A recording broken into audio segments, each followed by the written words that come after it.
저는 오늘 죽어가는 남편에게 판결문을 읽어주고 왔습니다. 그의 얼굴이 새하얗게 질리는 걸 보면서 저는 처음으로 웃을 수 있었습니다. 진심으로요. 23년을 함께 산 남자였습니다. 그 남자가 저한테 한 짓을 말씀드리면 여러분도 제가 왜 이렇게 됐는지 이해하실 겁니다. 3년 전 봄이었습니다. 남편 민수가 퇴직을 한 달 앞두고 있었어요. 저희는 그 퇴직금으로 노후를 준비하려고 했죠. 3억. 23년 직장 생활의 결실이었습니다. 저는 매일 저녁 남편이 좋아하는 반찬을 만들었어요. 퇴직 후에는 제주도에서 한 달 살기도 하고 그동안 못 가본 여행도 다니자고 했죠. 남편은 고개만 끄덕였습니다. 그런데 퇴직 한 달 전부터 남편이 이상했어요. 핸드폰을 볼 때마다 화면을 가리고 전화가 오면 밖에 나가서 받고 밤늦게 들어오는 날이 잦아졌습니다. 저는 그냥 퇴직 준비로 바쁜가 보다 생각했어요. 23년을 믿었던 사람이니까요. 퇴직일 아침 남편은 일찍 나갔습니다. 퇴직금 처리하고 회식이 있다고 했어요. 저는 그날 남편이 좋아하는 잡채를 만들어뒀습니다. 그런데 저녁이 되어도 밤이 되어도 남편이 안 들어왔어요. 불안한 마음에 남편 회사 동료한테 전화를 했더니 회식은 오후 6시에 끝났다고 했습니다. 민수가 먼저 자리를 떴다고요. 그때부터 제 심장이 미친 듯이 뛰기 시작했어요. 자정이 넘어서 현관문이 열렸습니다. 술 냄새를 풍기며 들어온 남편을 보는 순간 저는 알았어요. 뭔가 잘못됐다는 걸. 다음 날 아침 퇴직금 이야기를 꺼냈을 때였습니다. 남편이 저를 쳐다보는 눈빛이 이상했어요. 그리고 한마디를 내뱉었죠. 3억을 하루 만에 다 썼다고요. 어디에 썼냐고 물었더니 박지연이라는 회사 후배한테 썼다고 했습니다. 5째째 만나온 여자라고요.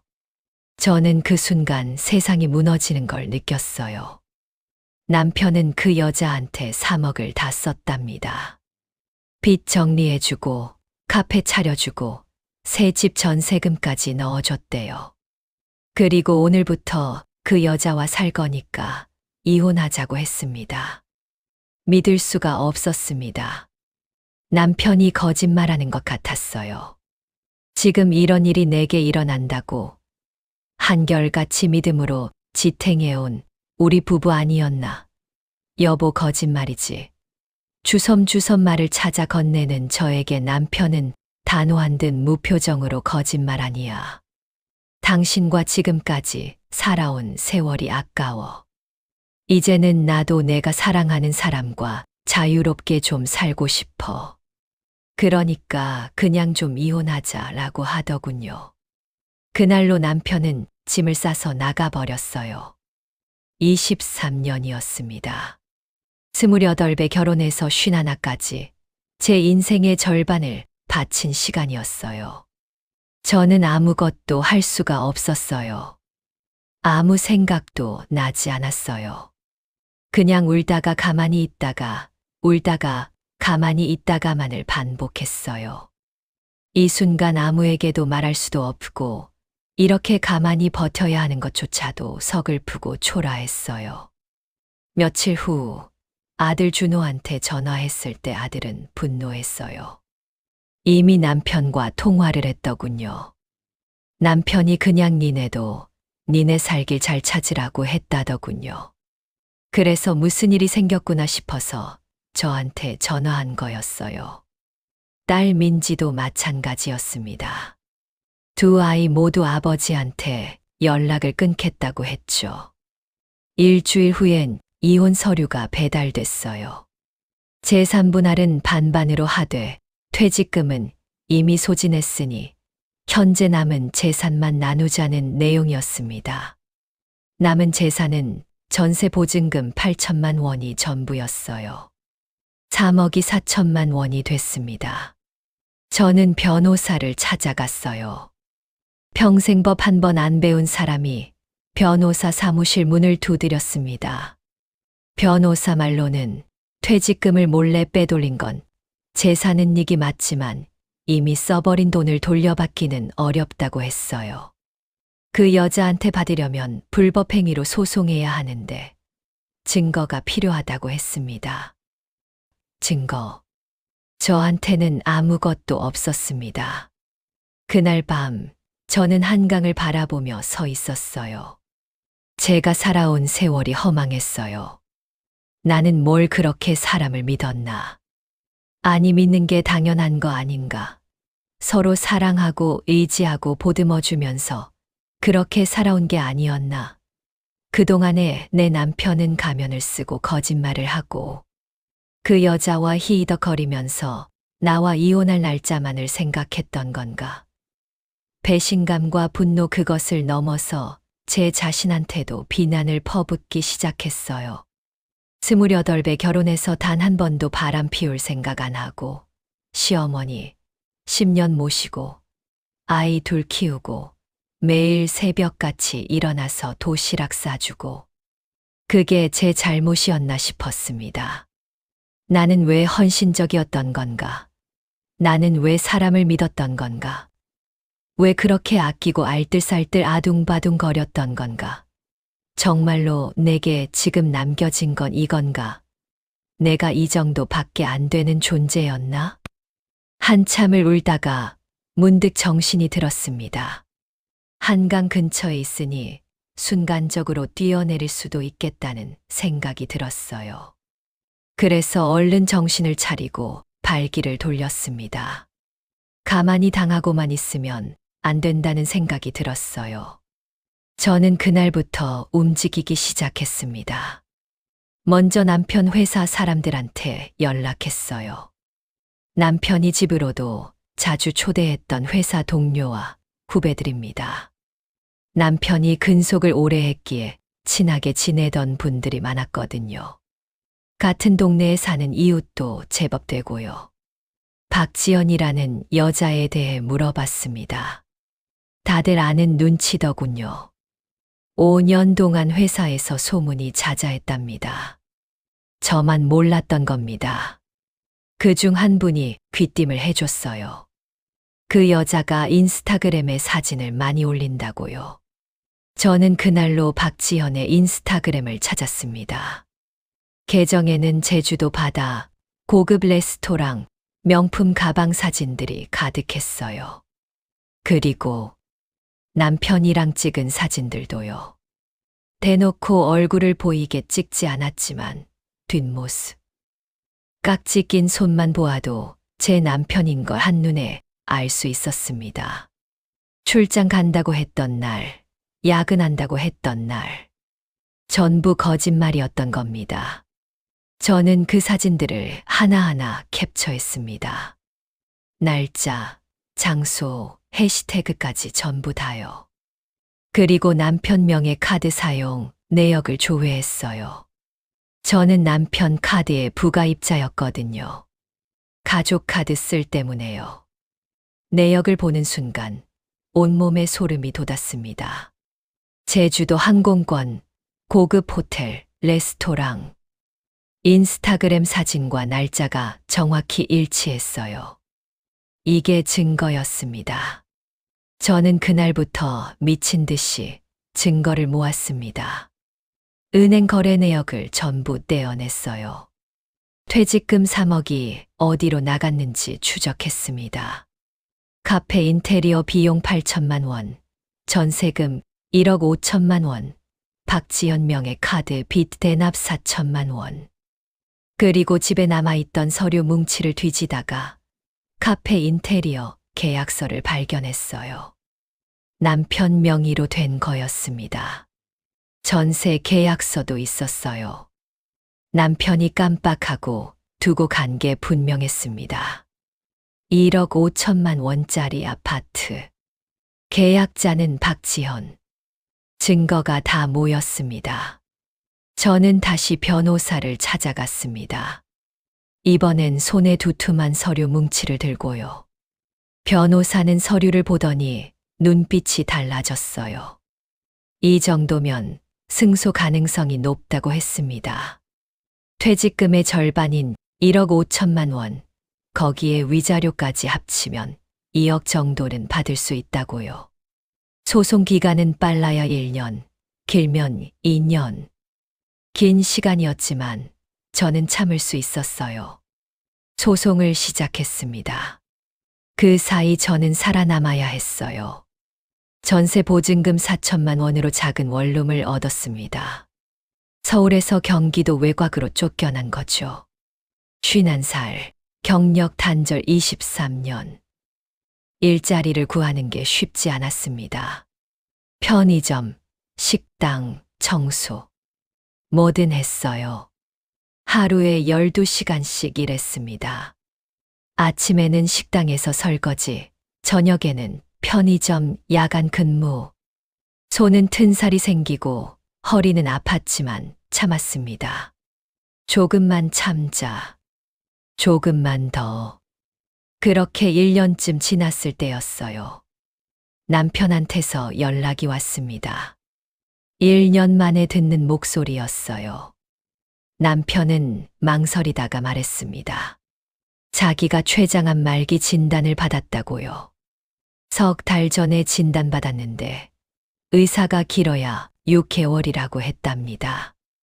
그리고 박지연은 남편이 아프다니까 연락을 끊었대요. 돈도 다 떨어졌다고 했습니다. 남편은 제게 돌아오고 싶다고 했어요. 저는 단칼에 거절했습니다. 줄 것도 해줄 것도 없다고요. 그날 밤 저는 이상하게 잠이 안 왔어요. 미워하던 사람이 죽어간다는 게 이렇게 복잡한 감정일 줄은 몰랐습니다. 불쌍하다고? 아니야. 그런데 마음 한구석이 자꾸 흔들렸어요. 며칠 후 남편이 또 전화했습니다. 정말 갈 곳이 없다고, 돈이 없어서 병원에서 퇴원당했다고, 지금 고시원에 있는데 더 이상 못 버틸 것 같다고요. 그때였습니다. 제 머릿속에 한 가지 생각이 스쳤어요. 기회라는 생각이요. 저는 남편을 받아들이기로 했습니다. 다음 날 남편이 있는 고시원으로 갔어요. 문을 열었을 때 충격을 받았습니다. 1년 만에 본 남편은 완전히 다른 사람이 되어 있었어요. 살이 빠져서 뼈만 앙상하고 얼굴은 누렇게 뜨고 머리카락은 반쯤 빠져 있었습니다. 저는 남편을 제 원룸으로 데려왔습니다. 좁은 방에 이불을 하나 더 깔았어요. 그날부터 저는 남편을 간병했습니다. 아침에 죽을 끓여주고 약을 챙겨주고 병원에 데려갔어요. 편의점 일을 줄이고 남편을 돌보는 시간을 늘렸습니다. 남편은 점점 제게 의지하기 시작했어요. 화장실도 물도 등 긁는 것도 전부 저한테 의지했습니다. 저는 묵묵히 다 해줬습니다. 한 달쯤 지났을 때 남편이 말했어요. 정말 미안하다고, 자기가 큰 실수를 했다고요. 역시 자기를 진짜 사랑한 건 저였다고, 박지연은 돈만 보고 다가왔던 거라고 했습니다. 저는 그때 속으로 생각했습니다. 이제 알았어. 늦었어. 너무 늦었어. 석 달이 지났습니다. 그 사이 소송 결과가 나왔어요. 전부 승소였습니다. 재산 분할 1억 5천만 원, 위자료 5천만 원, 박지연한테 받는 불법 행위, 위자료 3천만 원, 총 2억 3천만 원. 판결문을 받은 날, 저는 병원으로 향했습니다. 남편은 중환자실에 입원해 있었어요. 상태가 많이 안 좋아진 거였죠. 저는 가방에서 서류 뭉치를 꺼냈습니다. 그리고 남편 앞에서 또박또박 판결문을 읽어줬어요. 남편의 얼굴이 새하얗게 질렸습니다. 저는 차갑게 웃으며 말했어요. 제가 2억 3천만 원을 받았다고. 이 돈이면 남편 치료비로 충분하다고요. 남편의 눈에 희망이 보였습니다. 그때 저는 말했어요. 한 푼도 안 줄 거라고요. 박지연한테 3천만 원 받은 거 있으니까 그걸로 치료받으라고 했습니다. 남편이 제 손을 붙잡으려 했어요. 하지만 저는 그 손을 뿌리쳤습니다. 그리고 남편의 귀에 대고 차갑게 속삭였어요. 제가 남편을 사랑해서 간병한 게 아니라고요. 남편이 혼자 편안하게 죽는 걸 막기 위해서였다고 말했습니다.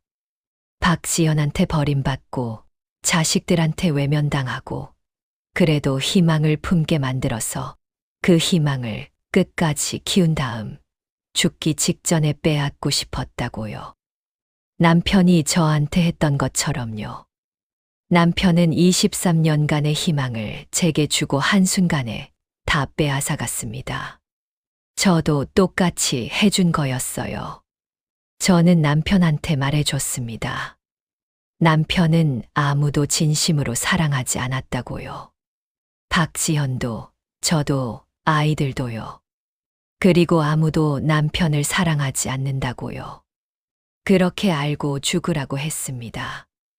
남편의 눈에서 눈물이 흘렀어요. 저는 자리에서 일어났습니다. 그리고 마지막으로 한마디 더 했어요. 판결금으로 받은 돈은 우리 애들 결혼 자금으로 쓸 거라고요. 남편이 빼돌린 퇴직금이 이제 제대로 쓰이게 됐다고 했습니다. 남편은 제 손을 잡으려 했지만 저는 뒤도 돌아보지 않고 나왔습니다. 그로부터 사흘 후 병원에서 연락이 왔어요. 남편이 사망했다고요. 장례식장 위치를 알려줘서 멀리서 지켜보고만 돌아왔습니다.